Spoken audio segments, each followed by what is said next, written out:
Well, all the seasons sort of blur together for me, but I know we've had a lot of new animals that people will get to see. I think one of the main animals that we've never before been able to rehab at Hope for Wildlife was a black bear. So we'll take you through that journey. And it was quite an experience for everybody here. We learned so much. And, sadly, it didn't bring about change in our province yet, but it's something that we're really working at. And, we've got bobcats, we've got bald eagles, we've got owls, we've got all the regular type of wildlife that we see here in Nova Scotia.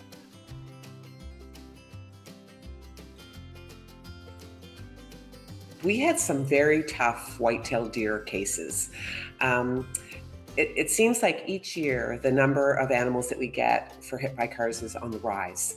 And sadly, we had a lot of hit by car fawns. In other years, we'd often get the mothers killed by a collision and the babies left behind, but they were in good physical shape. This year, however, we saw a lot of fawns that got hit by cars. So I think those were some of our most difficult cases.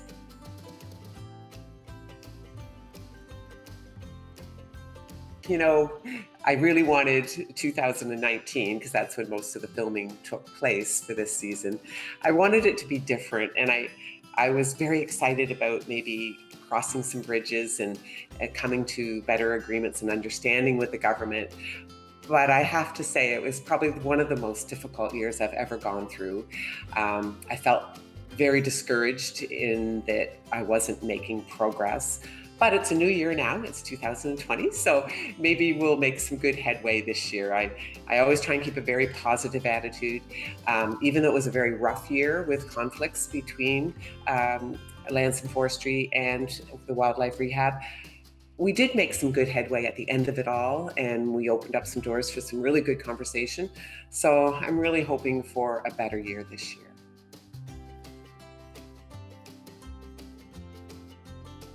Yes, and it's very interesting. I get to watch the episodes before they air, so just to kind of look through them.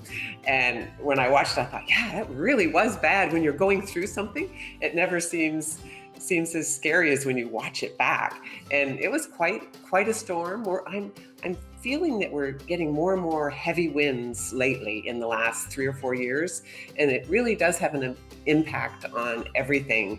And we often lose power, and we're lucky we have part of the farm covered by generators now, so that makes that transition much easier, so we can still give the proper care to the animals. But it was a wild storm, and we got through it okay.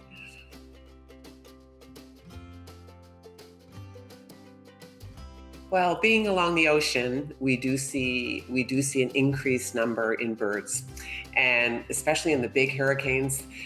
They come up the coast, they come up the sea coast, and this last storm we got hundreds of laughing gulls, and they were all over the property, and it was kind of fun actually.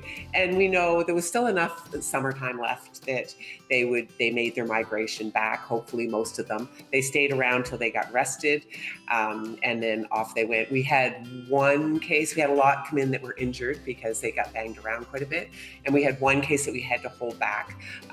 However, we did get it out with our gulls here, and it may stay for the summer, it may migrate, we don't know for sure.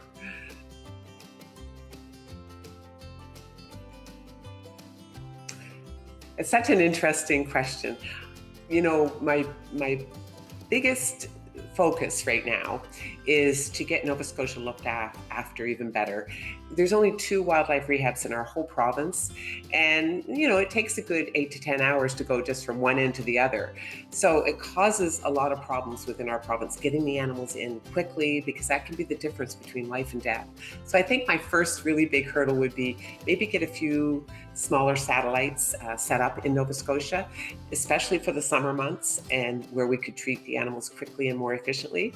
But I think it's always in the back of your mind. I know I work very closely with Dr. Sherry, and her dream is to put wildlife hospitals across Canada. So I might tag along with her on some of those endeavors. I'd be very excited to do that.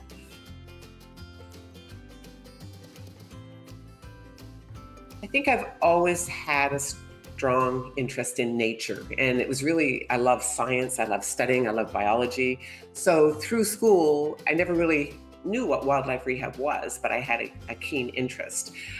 As I grew older, I worked at a veterinary hospital, and I always blame them and say that's why it came to be, because I was the hospital manager at the time, and phone calls would come in, and every time a phone call came in about a bird that hit my window or a cat that brought home a squirrel or something like that, it would get passed to me.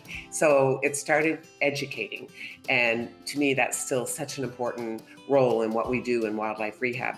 So I started answering these very simple questions, giving people the right answer. And then before you know it, the bird was injured, so it had to come in. And thank heavens I worked with the most amazing team of professional people. And they'd say, oh, bring it in, we'll fix it up. And then before I knew it, they were fixing it up and handing it back to me and saying, okay, it should be about 4 weeks and it should be okay to go. And that's how it all started. It wasn't planned. It was just a beautiful thing that happened where a whole bunch of people were willing to help to make it happen. And what was like 30 or 40 animals a year has turned into 4,500 animals a year.